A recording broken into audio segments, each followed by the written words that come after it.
Do it. Do the thing. Oh my god.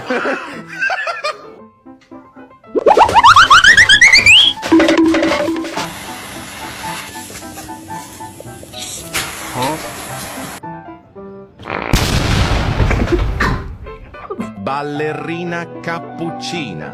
Mi mi mi mi è la moglie di Cappuccino Assassino.